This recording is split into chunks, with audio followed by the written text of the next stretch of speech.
आज चैत्र अष्टमी दिन चक्रवर्ती प्रियदर्शी सम्राट अशोक राजांची 2330वी जयंती। पहा ही स्तूपाची रचना कशी आहे। या पवित्र अशा वास्तूमध्ये, ऐतिहासिक वास्तूमध्ये जेव्हा आपण आहोत तर या वास्तूच्या रचनेविषयी आपल्याला माहिती असायला हवी। ही आहे स्तूप जे आपण पाहत आहोत। पहा या स्तूपाची रचना पहा, ही मेढी आहे किंवा आता मेढीच म्हणजे पाय आहे।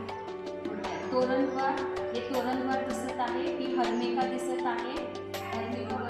हर्मिकेच्या वर ही यष्टी आहे। छत्रावली त्याच्यावरती असते। हे अंड आहे आणि अशा पद्धतीने हा प्रदक्षिणा पथ आहे जो आपण पाहतोय, याला वेदिका म्हणतात। अशा पद्धतीने प्रत्येक स्तूपाची रचना वेगवेगळी आहे। बरं, आता तुम्ही म्हणता की हे वेगळं दिसते, याच्यामध्ये काही भाग वेगळा आहे, जसं की तोरणद्वार तुम्हाला इथे दिसत नाही। तर पहा, मी तुम्हाला आता थोडक्यात या स्तूपाचे प्रकार काय असतात ते सांगते। तर आपण इथे पाहतो की स्तूपाचे 5 प्रकाराने वर्गीकरण केलेले आहे। 5 प्रकाराने वर्गीकरण काय आहे तर पाहून घ्या। शारीरिक, पारिभौतिक, उद्देशिक, संकल्पित किंवा प्रतिकात्मक आणि ओटीव असे 5 प्रकारचे वर्गीकरण केलेले आहे। तुम्ही पाहू शकता, सांची स्तूप हे शारीरिक स्तूपाचं एक उदाहरण आपण दिलेलं आहे। चैत्यभूमी आहे, दीक्षाभूमी आहे। नालसोपारा पारिभौतिक आहे, जिथे भगवान बुद्धांचे केश धातू वगैरे चिवर वापरलेल्या वस्तू, पारिभौतिक वस्तू ज्या ठेवतात ते नालसोपारा, त्याचं हे आपण बघतो।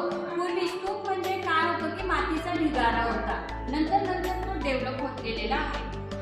धम्मिक स्तूप उद्देशिक म्हणजे काय, जिथे काहीतरी उद्देशाने स्तूप बनवला आहे। भगवान बुद्धांनी 2600 वर्षापूर्वी आपल्याला पहिलं जे धम्मचक्र गतिमान पहिला उपदेश दिला, तो दिला धम्मिक स्तूप। त्याचं धम्मिक स्तूप जे आहे ना ते त्याचं प्रतीक आहे, म्हणजे उद्देशिक। तर पुढचं काय आहे, संकल्पित आणि प्रतिकात्मक। तर केसरिया स्तूप हे त्याचं आपण इथे संकल्पित स्तूप म्हणून त्याचं वर्गीकरण केले। पुढचं आहे ओटीव स्तूप। तर ओटीव स्तूपामध्ये तुम्ही पाहू शकता, इथे आपण जसं तोरणद्वार इथे दाखवलं ना ते दिसत आहे। तर अशा प्रकारे आपण पाहिले स्तूपांचे 5 प्रकारात वर्गीकरण केले जाते। तुम्ही बघता इथे जे काही मेढी म्हणजे काय आहे की वर्तुळाकार, जो स्तूपाची रचना वर्तुळाकार असते त्याला मेढी म्हणतात। वर्तुळाकार मेढीवर खाली अंडाकृती घुमट बांधतात त्याला म्हणतात हर्मिका।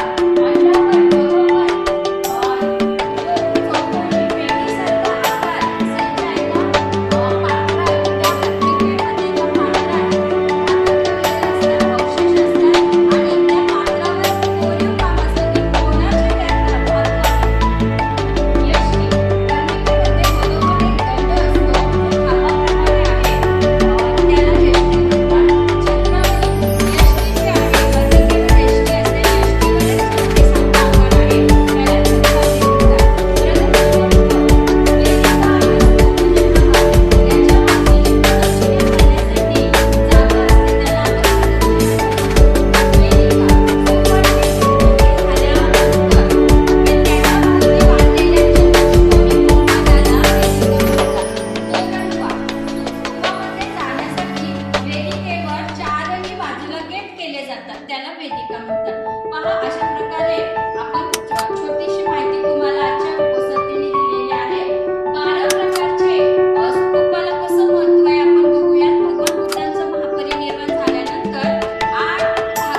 बांधलेलं आहे अंगार स्तूप. बरं, आता 9वं काय तर द्रोण ऋषी म्हणजे द्रोण ब्राह्मणाने ज्या अस्थी ज्या पात्रातून वाटल्या, तर त्या पात्रातून अस्थि वाटप केलेले पात्र म्हणजे ते 10वा भाग म्हणून तो दिलेला आहे, त्याच्यावर स्तूप बांधलेला आहे त्या अस्थीच्या पात्रावर. मग जीवित काळामध्ये आता 2 उरले. तर भगवान बुद्ध जिवंत असताना तपस्सू जे आहेत त्यांनी केस धातू भगवान बुद्धांचे जतन केलेले आहेत. भगवान बुद्धांच्या जिवंत काळात स्तूप झालेला आहे 2. त्याच्यानंतर नालासोपारा येथे सुद्धा एक स्तूप बांधलेला आहे भगवान बुद्धांचे जिवंत काळ. अशा प्रकारे मी 12 स्तूपांची तुम्हाला महत्त्व सांगितलेले आहे. खूप खूप तुम्ही शांततेने ऐकून घेतले. मला अतिशय छान वाटलेले आहे हे तुम्हाला हे सगळं सांगताना. साधू साधू.